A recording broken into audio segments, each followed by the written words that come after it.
শোনো, তুমি কি ভাবছো বলো তো? তোমার দ্বারা কি কিছুই সম্ভব না? তোমার মাথায় কি হাজারটা দুশ্চিন্তা যে আমি কি পারবো? তবে একটা কথা শুনে রাখো, তুমি অবশ্যই পারবে। তুমি চেষ্টা করতে থাকো, পরিশ্রম করতে থাকো, একদিন তুমি নিশ্চয়ই ফল পাবে। একটা কথা মনে রেখো, পৃথিবীতে যত সফল ব্যক্তি আছে তারা কিন্তু রাতারাতি সফল হয়ে যায়নি। সেই সফলতার পিছনে রয়েছে অজস্র কষ্ট, চোখের পানি, অজস্র না চাইতেও করা পরিশ্রম। আজকে তুমি বই খুলে বসছো, কিন্তু তোমার হয়তো পড়তে ইচ্ছা করতেছে না।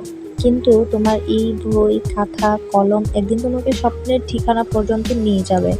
তার জন্য তোমাকে বিনোদন জগৎ থেকে কিছুটা সরে আসতে হবে। ফোন স্ক্রোল করা, বন্ধুদের সাথে আড্ডা, এগুলা কিন্তু কমায় দিতে হবে। তবে যেদিন তুমি সফল হবা ওই দিন আর এগুলোর জন্য আফসোস হবে না। ওই দিন শুধু তুমি বুক ভরা আনন্দ আর হাসি উপভোগ করবা। চারদিকে শুধু আনন্দ আর আনন্দ, আর তোমাকে সবাই সম্মানের চোখে দেখবে। ওই জিনিসগুলা কল্পনা করি কিন্তু তুমি পড়তে বসবা। আরেকটা জিনিস মনে রেখো, আজকের দিনে যে তোমার কষ্ট, সেটা কিন্তু ভবিষ্যতের আনন্দ হয়ে ফিরবে। আজকে তোমার ত্যাগ ভবিষ্যতের হাসি হয়ে ফিরবে। হয়তো তুমি বারবার হেরে গেছো, অনেকেই তোমাকে বলেছে যে তুমি পারবে না, কিন্তু তুমি মনে রেখো তুমি অবশ্যই পারবে। তোমার ভেতরে আগুন আছে, তোমার কাজ হচ্ছে সেই আগুনকে জ্বালিয়ে রাখা। সেটা যত কঠিনই হোক না কেন, প্রতিদিন প্রতিক্ষণে তোমাকে চেষ্টা করে যেতে হবে। তুমি কখনোই ভাববে না যে তুমি পারবে না। দেখো, পরিশ্রমের বিকল্প নেই।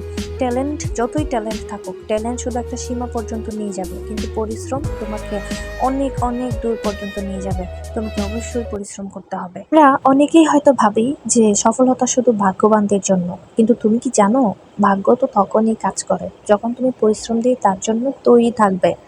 তবে হ্যাঁ, পড়াশোনা সবসময় মজার হয় না। মাঝে মাঝে তোমার ক্লান্ত লাগবে, ইচ্ছা হবে যে আমি আর পড়বো না। কিন্তু তোমার একটা কথা মনে রাখতে হবে যে আজকের কষ্টই কিন্তু আগামী দিনের হাসি তৈরি করবে। নিজেকে প্রতিদিন স্মরণ করিয়ে দাও যে আমি হাল ছাড়বো না, আমি থামবো না, আমি ক্লান্ত হব তবুও হাল ছাড়বো না। কারণ আমার স্বপ্ন আমার কাছে যথেষ্ট বড়, তার যথেষ্ট গুরুত্ব রয়েছে। তুমি যেদিন সফল হবে সেদিন সবাই বলবে যে সে ভাগ্যবান, কিন্তু তুমি জানবে এটা তোমার ঘামের কষ্ট করা অর্জন। তাহলে চলো, আর দেরি কেন, সবাই টেবিলে বসে পড়ো। আর নিজেকে ফাঁকি দিও না। নিজের ভবিষ্যৎ নিজেই তৈরি করো। এখন থেকে পরিশ্রম করো, তাহলে অবশ্যই তোমার ভবিষ্যতে ভালো কিছু অর্জন করতে পারবা। তো এখন থেকে তুমি মন শক্ত করে বই খাতা খুলে টেবিলে বসে পড়ো। সবার জন্য অনেক বেশি শুভকামনা রইলো। সবাই আমার জন্য দোয়া করো। আল্লাহ হাফিজ।